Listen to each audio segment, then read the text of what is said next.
लगा। हाँ, बिस्मिल्लाहिर्रहमानिर्रहीम। पढ़ते हैं routes law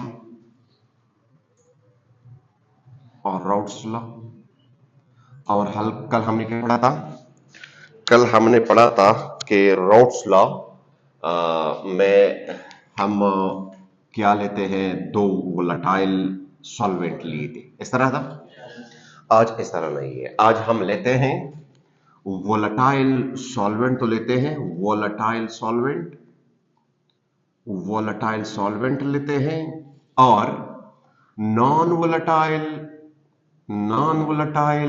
and non electrolyte solute लेते हैं। नॉन इलेक्ट्रोलाइट क्या लेते हैं? सॉल्यूट लेते हैं। अब कंडीशन चेंज है। वो कंडीशन चेंज था, अब ये वाला कंडीशन क्या है? चेंज है।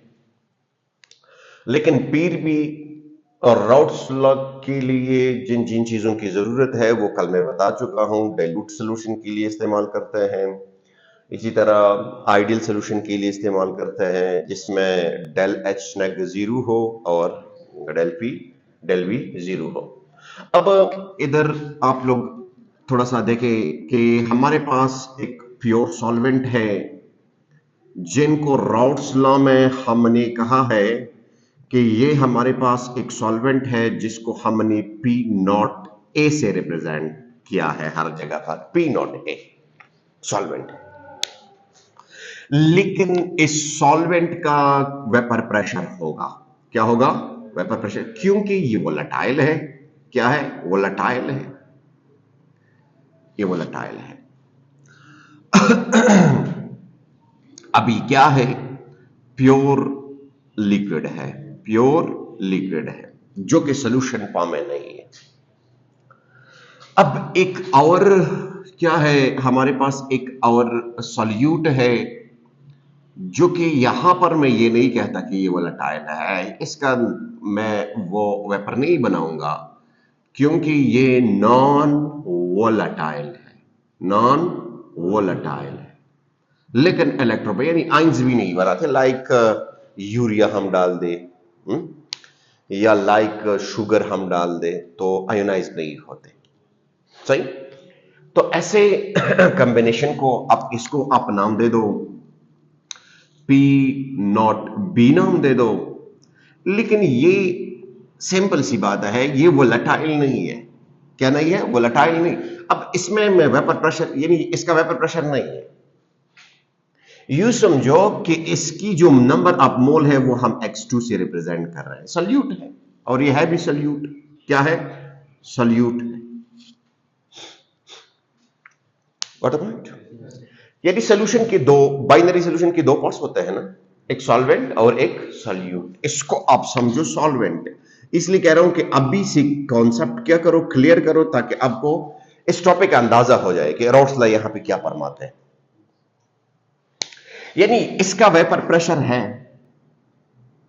इसका वेपर प्रेशर है, बल्कि है नहीं, मैं यूं कहूंगा कि vapour pressure of A is maximum, ज्यादा। अब पी नॉट बी का वेपर प्रेशर जो है वो 0 है, नहीं, सॉल्यूट। उसमें कल वाली में मैंने इस तरह नहीं बताया, कल वाली में मैंने कहा कि दोनों के वेपर प्रेशर है। लास्ट में जब इक्वेशन निकाला ना, तो भी मैंने कहा कि एक फैक्टर को 0 कर दो, दूसरा 0 हो जाता है। इस इट मीन दैट वहां पे वेपर प्रेशर दोनों पे डिपेंड कर रहा था। अब यहां पे वेपर प्रेशर डिपेंड x1 पे कर रहा है। इसको मोल फ्रैक्शन ऑफ सॉल्वेंट, इस चीजों को क्लियर करो, फिर टॉपिक मसला नहीं होता। Mole fraction of solvent x1 greater है, यहां की बात करो तो वेपर प्रेशर ज्यादा होगा, यहां की बात कर रहा हूं। यहां पे तो क्या है? 0 है, इसको x2 मानो। क्या मानो? x2 सॉल्यूट मानो। x2 का मतलब है mole fraction of number of mole fraction of solute. अगर ये चीजें आपको आते हो फिर आगे टॉपिक मसला नहीं करता।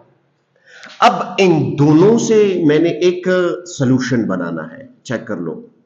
इन दोनों से मैंने क्या बनाना है? सॉल्यूशन बनाना। यानी प्योर सॉल्वेंट का वेपर प्रेशर कितना था?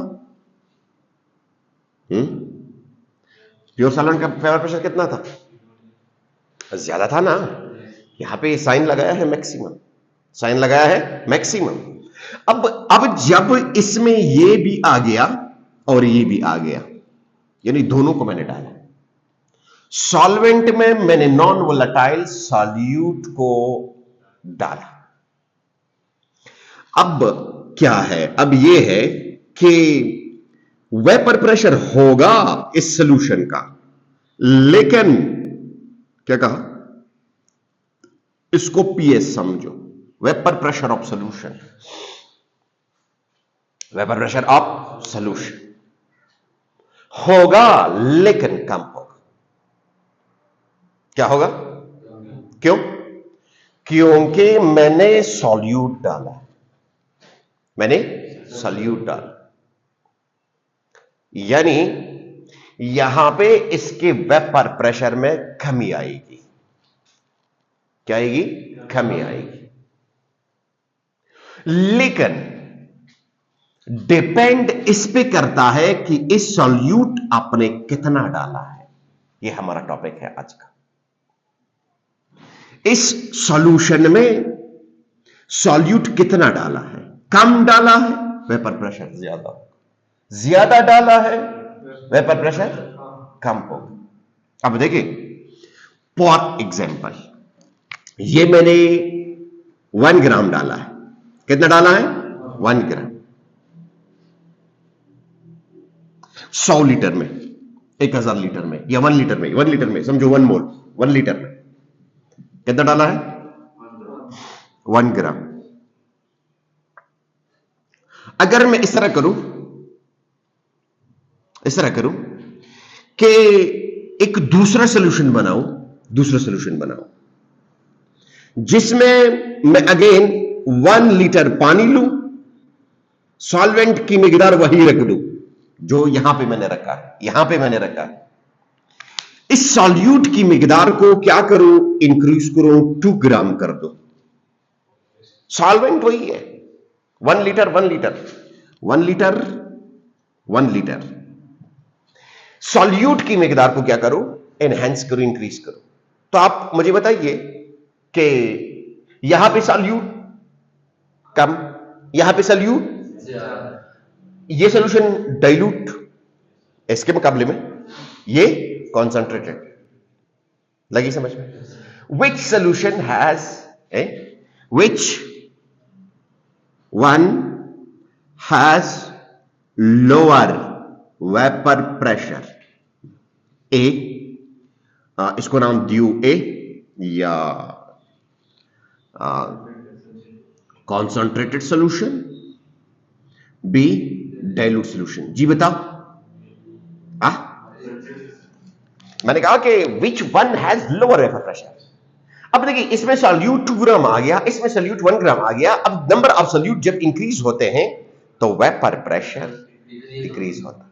अब इसमें X2 को मैंने 1 ग्राम डाला है, सिंपल सी बात है। इसमें मैंने X2 को 2 ग्राम डाला है। ये चेक करो। If X2 is increasing, X2, ये X2 है ना, मोल फ्रैक्शन ऑफ X2 को आप यहां पे 1 ग्राम डालें तो वेपर प्रेशर क्या होगा? यहां पे X2 को 2 ग्राम डाल दे तो वेपर प्रेशर क्या होगा? इसका मतलब है विच one has lower vapour pressure. ये हमारे पास कौन सा है? It should be concentrated solution. यानी कॉन्सेंट्रेटेड सॉल्यूशन का वेपर प्रेशर क्या होता है? कम होता है, और डाइल्यूट सॉल्यूशन का वेपर प्रेशर ज्यादा होता है, क्योंकि उसमें सॉल्यूट कम मिकदार में होते हैं। Got a point? अब देखिए, अब हम जाते हैं थोड़ा सा इसका मैथमेटिकल फॉर्म देखते हैं कि ये हम कैसे डिराइव करते हैं। अब देखिए, ये अगर आपको आता हो, ये वाला चीज आपको आता हो, फिर वो वाला मसला नहीं करता, वो इजी है, आसान है। अब इसमें हम पढ़ते हैं कि वेपर प्रेशर ऑफ सॉल्यूशन किसके बराबर है? Is proportional to x1। वहां पे हमने क्या किया था कि वेपर प्रेशर, पिछले लेक्चर में रॉड्स लॉ में जो दोनों वोलेटाइल थे, मैंने कहा था कि vapour pressure is directly proportional to the x1 and x2, इस तरह कहा था ना। x1 x2 कहा था। आज मैं x2 नहीं कह रहा, आज मैं सिर्फ x1 कह रहा हूं। x1 क्या चीज, किस चीज को रिप्रेजेंट करता है? Mole fraction of solvent. इसलिए तो मैंने कहा कि जब आपको ये चारों चीजें आते हो तो फिर वो आसान है, अदरवाइज अगर मैं पहले वो कर देता तो शायद आपको समझ में ना होता। इसलिए ये इंपॉर्टेंट है, वो जो इक्वेशन है वो यहां से आप कर सकते हैं। अब vapour pressure of solution depend किस चीज पे कर रहा है? मोल फ्रैक्शन ऑफ सॉल्वेंट पे कर रहा है। अब इस PS is equal to P naught A into x1। P naught A क्या है? P नॉट A जो है वो वेपर प्रेशर ऑफ सॉल्वेंट है।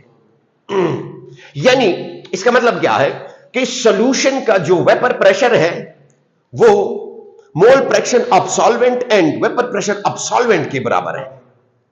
किसके बराबर है?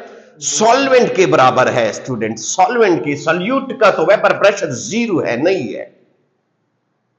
यानी इसकी वजह से वेपर प्रेशर में कमी आ रही है। नहीं समझे? किसकी बात कर रहा हूं?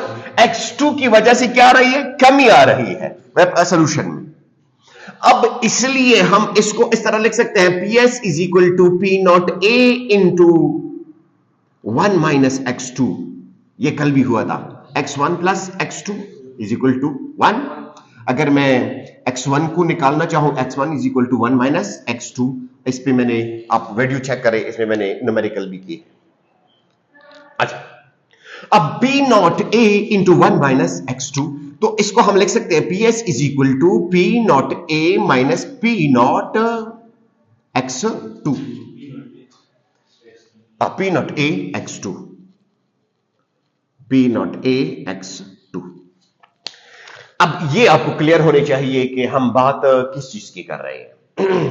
ये मस्ट भी क्लियर हो कि हम बात x2 क्या चीज है, P नॉट A क्या चीज है, और PS क्या चीज है, ये आपको आनी चाहिए। अब अगर हम इस इक्वेशन को इस तरह ले आए तो P naught A x2 is equal to P naught A x2 is equal to P naught A minus PS। इस इक्वेशन को थोड़ा सा आप चेक कर लें। अब देखिए, ये जो इक्वेशन है ना, ये वाला चेक करें। ये जो PS है, PS का मतलब है वेपर प्रेशर ऑफ सॉल्यूशन, ये है वेपर प्रेशर ऑफ सॉल्वेंट। देखिए माइनस इसके साथ लगा हुआ है, इसका मतलब है कि vapour pressure of solution decrease हो गया। क्या हुआ? इसके साथ माइनस का मतलब क्या है कि decrease in vapour pressure, decrease in vapour pressure. यानी जो प्योर सॉल्वेंट का वेपर प्रेशर था ना, इससे ये क्या हुआ? कम हो गया। क्या हुआ? कम हो गया। कम किसकी वजह से हुआ? कम इसकी वजह से हुआ, x2। अब x2 को आप निकाल दो, x2 is equal to P naught minus P। इस तरह मैं शॉर्टकट लिखूंगा, ये ए को हटाता हूं, x को P नॉट लिखते हैं। चेक कर लो, चेक कर लो, मैंने क्या लिखा है? P naught minus P divided by P, या इसके साथ S लिख दो ताकि वेपर प्रेशर ऑफ सॉल्यूशन, आप कंफ्यूज मत हो। अब x2 is equal to del P by P naught. Check करो, इसका मतलब क्या है? इसका मतलब है कि x2 is proportional to del P, is proportional to del P। अब इसका मतलब समझाता हूं कि इसका मकसद क्या है। इसका मकसद यह है कि हमारे पास एक वो है, इसको मिटाते हैं। अब देखिए इस इक्वेशन का मतलब क्या है, चेक कर लें। हमारे पास क्या है, ग्राफ है। कल ग्राफ याद है ना, दोनों साइड पे मैंने मोल फ्रैक्शन डाला था, x1 x2। आज वाला इस तरह नहीं है। आज वाला सिंपल सा है कि वेपर प्रेशर और टेम्परेचर के दरमियान। अब ये वाला एक आपकी बुक में ये वाला लाइन है, ये P0A का वेपर प्रेशर है, P0A का वेपर प्रेशर है, और दूसरा PS का वेपर प्रेशर है। ये किसका है, PS का। यानी PS यानी वेपर प्रेशर ऑफ सॉल्यूशन क्या है, कम है। क्या है, कम है। अब देखिए इसका वेपर प्रेशर इतना है। स्टूडेंट एक चीज याद रखना, यहां पे जो डेप है इसको डेल P कहते हैं। इसको क्या कहते हैं, del P, change in vapour pressure. अब देखिए अगर आप सॉल्यूट के मिकदार को इंक्रीज करते हैं, x2 को इंक्रीज करते हैं, फॉर एग्जांपल यहां पे 1 ग्राम था, यहां पे x2 को अब 2 ग्राम कर रहे हैं, तो ये लाइन और इधर आ जाएगा। अगर आप x2 को 4 ग्राम कर रहे हैं तो ये लाइन और नीचे आ जाएगा। यानी अब डेल P क्या हो रहा है, इंक्रीज हो रहा है। क्या हो रहा है, चेक कर ले। इंक्रीज का मतलब, डेल P का इंक्रीज का मतलब है लोअरिंग इन वेपर प्रेशर। ये क्या शो करता है, lowering in vapour pressure, lowering in LVP, lowering in vapour pressure. Increase तो नहीं होता ना, आप x2 को इंक्रीज करते हैं क्या वेपर प्रेशर इंक्रीज होता है, नहीं। जब आप सॉल्यूट को इंक्रीज करेंगे सॉल्यूशन में तो वेपर प्रेशर क्या होगा, डिक्रीज होगा। इसका मतलब ये हुआ, अब डिपेंड किस चीज पे कर रहा है, डिपेंड इस पे नहीं कर रहा कि ये मैं क्या चीज डाल रहा हूं, विच नेचर इट हैज। ये विच नेचर पे डिपेंड नहीं करता, नंबर ऑफ सॉल्यूट पे डिपेंड कर रहा है। नंबर ऑफ सॉल्यूट पे 1 ग्राम था तो वेपर प्रेशर इतना था, 2 ग्राम हो गया तो वेपर प्रेशर कम हो गया, 3 ग्राम कर दिया वेपर प्रेशर और कम हो गया, 4 ग्राम कर दिया तो वेपर प्रेशर और कम हो गया। इसका मतलब यह हुआ कि नंबर ऑफ सॉल्यूट पे डिपेंड जब कर रहा होता है तो इसको हम कहते हैं कोलिगेटिव प्रॉपर्टी। कौन सी प्रॉपर्टी, और ये कोलिगेटिव प्रॉपर्टी है, कोलिगेटिव प्रॉपर्टी है भी, कि जिसमें हम सॉल्यूट से जो सॉल्यूशन है उसका वेपर प्रेशर कम होता है। कभी कभी एक एमसीक्यूज आता है कि which one of the following has greater vapour pressure, A 1 molar, B 2 molar, C 3 molar, D 0.4 molar. जी बताइए, which one of the following has greater vapour pressure. Vapour pressure किसका ज्यादा होना चाहिए, जो डाइल्यूट हो। सिंपल सी बात है, जो डाइल्यूट हो। अब जो डाइल्यूट कौन सा है, वेरी गुड, 0.4 मोलर सोल्यूशन क्या है, डाइल्यूट है। तो हमारा जो करेक्ट एमसीक्यूज है वो है डी 0.4 मोलर। यानी नंबर ऑफ सॉल्यूट, जिस सॉल्यूशन में भी number of solute come dissolve हुए हो, कम डिसॉल्व हुए हो, तो उसका वेपर प्रेशर क्या होगा, ज्यादा होगा। जो सॉल्यूशन कंसंट्रेटेड हो तो उसका वेपर प्रेशर हाई होगा। गॉट इट, सही है, थैंक यू।